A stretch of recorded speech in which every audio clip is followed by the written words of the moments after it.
Hey guys, welcome to the video. Say hello to my friend Abby. What's up? She is going to be linked below, but basically this video is going to take you guys through a few of our essential glute movements in my hip thrust 101 video. If you haven't watched that, that'll also be linked down below. That was with Brett Contreras, and he listed a bunch of his favorite glute exercises, and we wanted to demo them for you. So Abby and I went through them, and I will be voicing over each movement. So again, Abby will be linked down below, and let's get started. First exercise we are going to go over is the barbell back squat, and I'm first going to demonstrate the low bar positioning, which just means the barbell is slightly below your traps, kind of resting on your rear delts. So I'm going to go through a few reps for you guys to watch first, but I really want you to notice the way that I initiate each rep, and that is by sitting back and breaking at the hips is what it's called. And that just means that you start each rep by pushing your hips backwards. You don't want to break at the knees first. You want to start with your hips and then your knees in one fluid motion. Another important thing to think about is maintaining a straight back with actually a slight arch, especially at the bottom. If you start getting what's called a butt wink at the bottom, where it kind of tucks under, then you might be going too deep and need to work on your mobility. So make sure you keep a nice strong back with a slight arch. Next, I show you guys how to do high bar placement, and that just means that it's resting right on top of your traps, kind of below that little knob on your vertebrae in the back of your neck. And this just means that your torso is going to be a little more upright, and you're going to activate a little bit more quad. And just to make sure that you're hitting glutes as much as possible in the squat, make sure that you are squeezing at the top of each rep.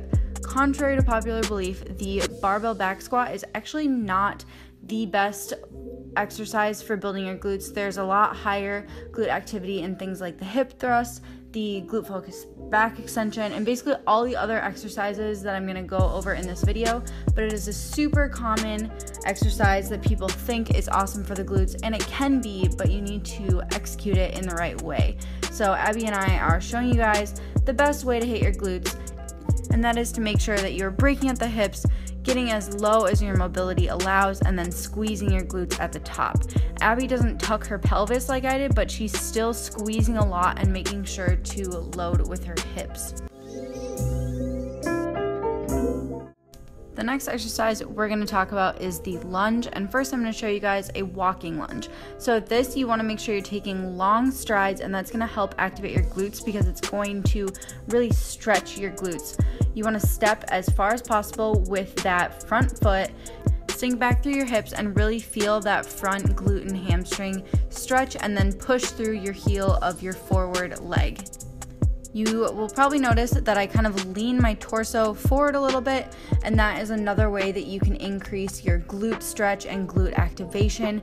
That is somewhat personal preference, but studies have shown that a forward lean when executing lunges really does help hit your glutes versus quads a little bit more. The other variation Abby and I wanted to show you is this reverse lunge, and with any lunge you want to make sure you're getting a full range of motion, and one way to ensure that is to kind of tap your back knee on the floor. You want it to be very gentle, just kiss the floor. You don't want to slam it into the floor, but that's going to just be a little bit of a checkpoint to make sure you're getting full range of motion in your lunges. Again, Abby has a little bit of a forward lean with her torso, and she is keeping all of her weight in her front foot, which is super important for the lunges. You are working that front glute, that front hamstring, and your back leg is kind of just like a stabilizer to help you stay balanced, but it's not doing much of the work at all. This third exercise is one of my personal favorites. It is a cable pull through, and for this video, since this is glute focused, you're seeing me do a little bit of a squat variation where you really sink back through your hips and load your glutes versus having straight legs, which hits more of your hamstrings. Since this is a glute focused exercise, you want to really sink back and then tuck and squeeze your glutes. This is going to be not cute. You're probably going to have some butt dimples. That is totally fine. Gotta do what you gotta do to grow the booty, you know what I'm saying? So don't be afraid to have that ugly butt squeeze. Tuck your tailbone under, that is called a posterior pelvic tilt, and really squeeze the glutes at the top of each rep. So along with that, you also want to make sure that you keep your spine neutral and even tuck your chin a little bit and kind of round your upper back. That has been shown to actually increase glute activation, and it's always a good idea for injury prevention and safety purposes to keep your head and neck at least in line with your spine and not craned back. Next one is a kind of newer exercise on the scene. I feel like I don't see a ton of people doing this quite yet, but they really should be. And the key for this is to really drive your hips into the pad. This isn't a lower back exercise. This is a glute exercise.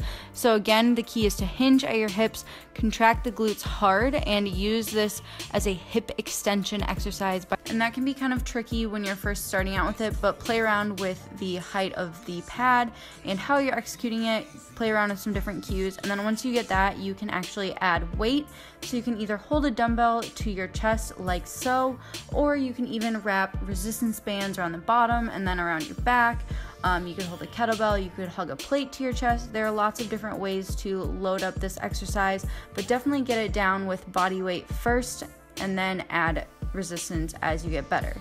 Now you're seeing Abby do it a little bit differently than me. She's really taking her time to get that full stretch with her glute and hamstring area, and then she's kind of exploding up by again thrusting her hips into the pad. Both ways are a good way to execute, but you can totally play around with tempo. Abby's going a little slower than exploding, whereas I did more of a constant tempo, and you should incorporate both into your workouts.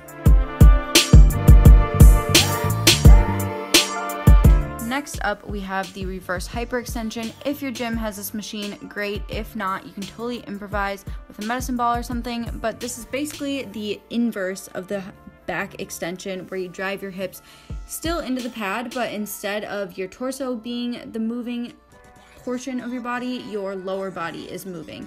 Same exact principles though, you're driving into the pad and contracting the glutes hard.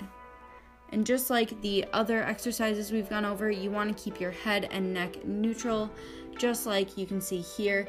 I'm rounding my upper back a little bit again here. Like I said, that can help increase your glute activation.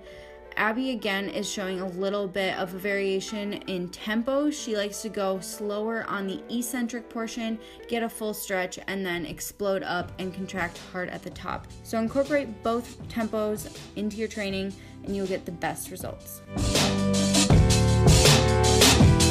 Next one is more of a finisher or activation exercise, but still very valuable, and you'll get a great burn. So if you want to use a longer band, all you have to do is crisscross it and loop it around your shoulders. Think of it as kind of like a backpack setup. And then you want to take shuffles to the side, keeping constant tension in that band. So that means you're taking small steps and never going all the way together. You want to keep some distance between your feet and basically shuffle laterally, working that forward glute. Now Abby's showing it with a mini band around her knees, and she is in more of like a half squat position. Play around with what feels best to you. She feels the best glute activation in this half squat position. I feel it a little better, more upright, but figure out what works for you, and you'll need a clear area to take a few steps. This is a hip abduction movement, meaning that you are pivoting your leg around your hip socket, and you want to be using your outer glute to make this happen.